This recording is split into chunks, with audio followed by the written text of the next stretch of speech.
परिचय। नमस्ते सबैलाई, म मुस्कान हुँ। आजको यस प्रदर्शनीका लागि तपाईको किशोर मार्गदर्शक। म नेपालबाट हार्चोक आएको हुँ। नेपाली भाषामा यो प्रदर्शनी परिचय गराउन पाउँदा साँच्चै खुसी लागेको छ। यो प्रदर्शनीको शीर्षक हो सबैको विकासको उपन्यास। यो प्रदर्शनी 4 अध्ययनहरूले बनेको एउटा यात्रा हो। परिचित विचारहरू जोड्नुबाट सुरु भएर एक अर्काको भेटतिर अगाडि बढ्न मनको साझेदारीबाट गुन्जिन्छ र अन्तमा नयाँ हामीको रूपमा हुर्कने कथा हो। सँगै सुरु गरौँ हुन्छ।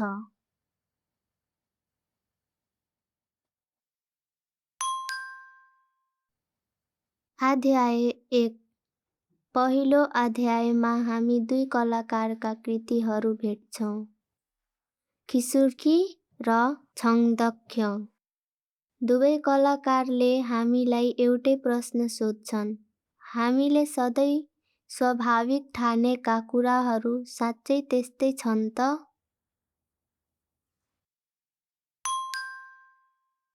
कलाकृति 1। खिसुर्की प्रकाश छाप्न सकिँदैन। के तपाईले कहिले रातको आकाशमा सुन्दर चम्किरहेको तारालाई फोटो खिच्ने प्रयास गर्नुभएको छ? जब तपाई ताराको फोटो कागजमा छाप्नुहुन्छ, सुन्दर चम्किलो प्रकाश छापिँदैन, बरु खाली ठाउँमा परिणत हुन्छ। यो देखाउनका लागि कलाकारले सेतो कागजको सट्टा कालो कागजमा रातको आकाश छाप्न रोजिन्। कहिलेकाहीँ साँच्चै महत्त्वपूर्ण कुराहरू आँखाले देखिने रङले चित्रित गर्न सकिँदैन।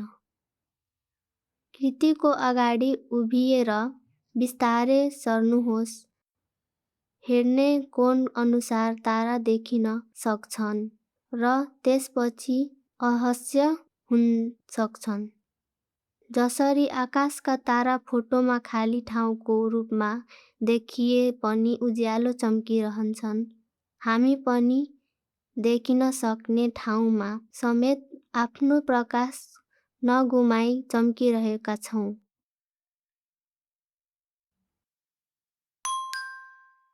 कलाकृति 2।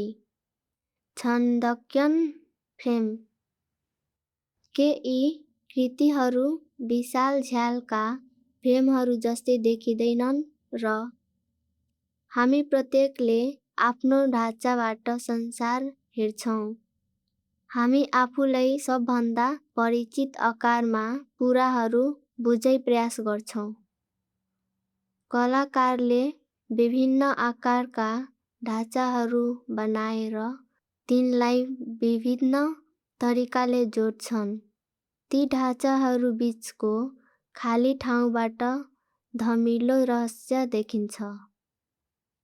एक पटक आफूलाई थुनेको कडा विचारको ढाँचाबाट बाहिर निस्केर ती खाली ठाउँहरूबाट संसार हेर्ने कोसिस गर्नुहोस् न।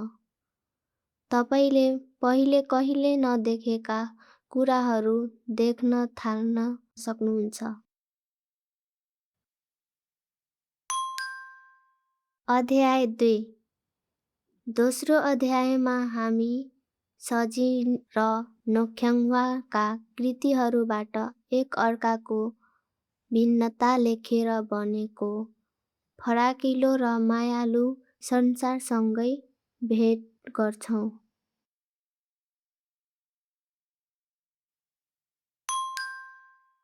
कलाकृति 3।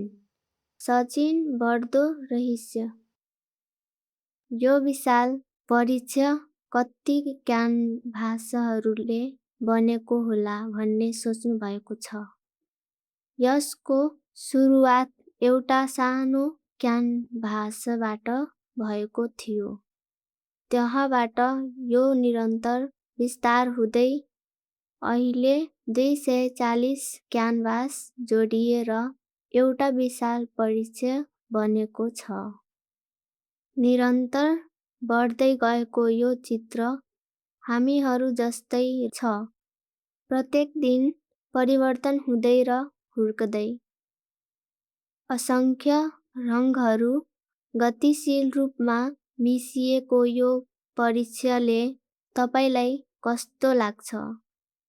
यो पहिलो पटक अपरिचित संसारसँग भेट्दा जस्तो अनि अलिमिएको लाग्न सक्छ, तर एकसाथ आउँदो संसारप्रति उत्तेजनाको भावना पनि अनुभव हुन सक्छ।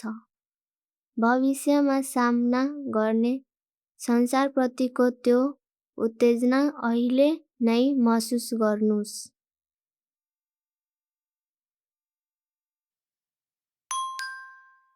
कलाकृति 4 नोक्याङ्वा साना गाँठहरूले कसरी महान विध्वंस बुन्छन्? के तपाईले यी सबै चित्रहरूमा साझा रूपमा देखिने कुरा थाहा पाउनुभयो? प्रत्येक पात्रको हातमा रहेको सानो बत्तीको उज्यालो।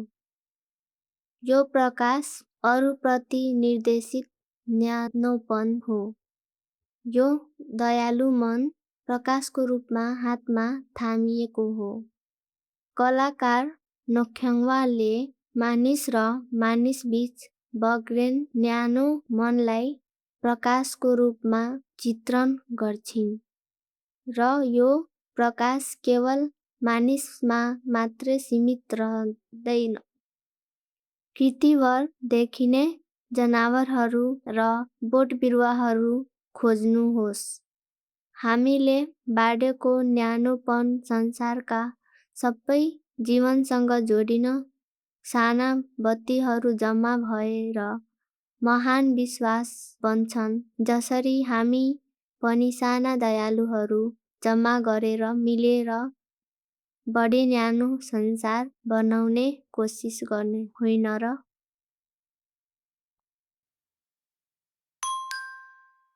अध्याय 3 के हामीसँगै शरीर हल्ल्याउने? तेस्रो अध्यायमा हामी सोमुख जङसेमी र खाङसुलसेङका कृतिहरू प्रत्यक्ष अनुभव गर्छौं। हामी सँगै हुँदा के परिवर्तन हुन्छ शरीरले महसुस गर्नुस्।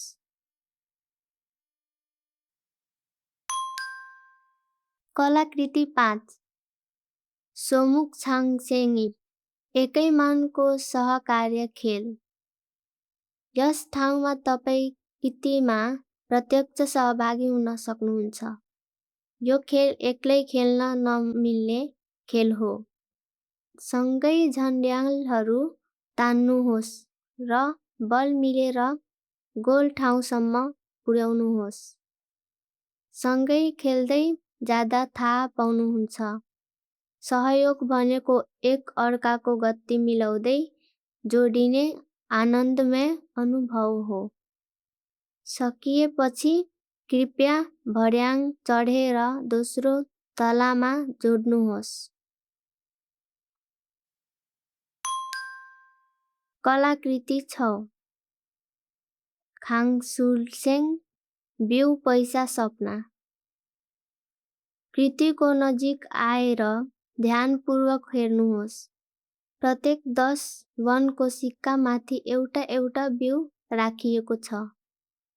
साना सिक्काहरू जम्मा भएर ठूलो मूल्य बन्छ, र साना बिउ हुर्केर विशाल पारिस्थितिक तन्त्रको अङ्ग बन्छ, जसरी हाम साना मनहरू पनि जम्मा भएर ठूलो परिवर्तन ल्याउन सक्छन्।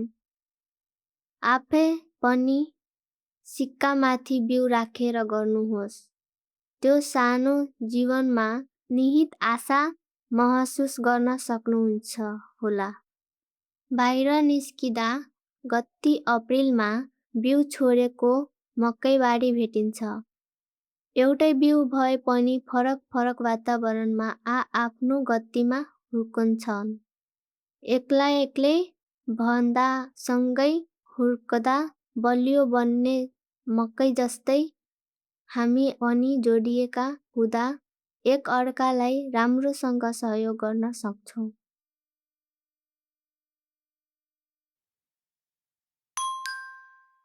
अध्याय 4 अन्तिम अध्ययनमा तपाईलाई कलाकार छेलिजाङको यार्डम छिमेकी परियोजनामा स्वागत छ। छेलिजाङ सार्वजनिक अभियानहरू मार्फत आफू छिमेकी र सजाका लागि साना तर अर्थपूर्ण परिवर्तनहरू ल्याउने कलाकार हुनुहुन्छ। हामीले आफ्नो छिमेकीहरू छान्न सक्दैनौँ। हामीलाई भेट्ने छिमेकीहरू सहयोगले जोडेर बहुमूल्य सम्बन्धहरू हुन्। फरक फरक शब्दहरूलाई यार्डम रूपमा मिलाएर हेर्नुहोस्। तपाईले जीवनमा भेट्न सक्ने छिमेकीहरूका विभिन्न स्वरूपहरू पत्ता लगाउन सक्नुहुनेछ।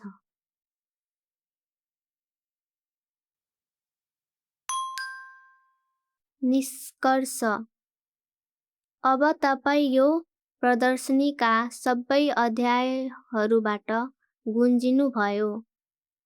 हामीले आशा छ कि तपाई संसारलाई नयाँ आँखाले हेर्न, हामीबीचका विभिन्नताहरू बुझ्न र सँगै हुनुको आनन्द महसुस गर्न सक्नुभयो। आजको लागि युवा मार्गदर्शक मुस्कान यही बिदाई लिन्छु। धन्यवाद।